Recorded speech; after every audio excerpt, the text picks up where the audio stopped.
চোখ রাখবো পরে খবরের দিকে। ফের মালদায় শুটের ঘটনা। এবার ঘটনাস্থল মালদা শহরের মালঞ্চপল্লী এলাকা।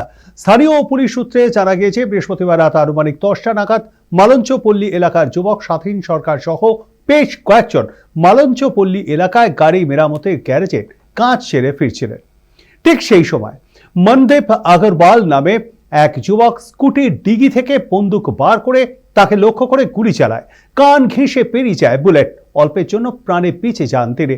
প্রত্যক্ষদর্শীদের দাবি তাদের মধ্যে এক প্রস্ত বাক বিতণ্ডাও হয়।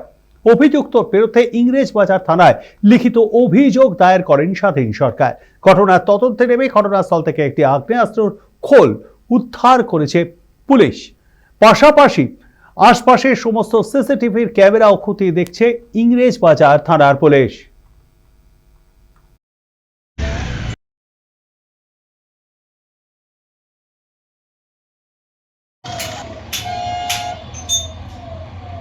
মনদীপ আগরওয়াল বলে একজন আছেন, আমার দাদার পরিচিত। ঠিক আছে, তো ও মাঝে মধ্যে আসে, এখানে মাঝে মধ্যে আসে, আমাদের সঙ্গে সম্পর্ক আছে। কালকে হঠাৎ করে রাত্রেবেলা এসেছে, আমরা গাড়ির গ্যারেজে কাজ করছিলাম। রাত্রেবেলা এসে জানি না কোনো নেশা করেছিল কি কি সেটা বলতে পারবো না, অকথ্য ভাষায় গালিগালাজ করছিল। তো আমরা বাধা দিই, কেন গালিগালাজ করছো, এভাবে গালিগালাজ করা তো ঠিক না এভাবে করে। ও তখন দুটো একটা কথা হতে হতে ঝগড়া ঝামেলা সৃষ্টি হলো, একটু ঝগড়াঝাগড়ি হলো।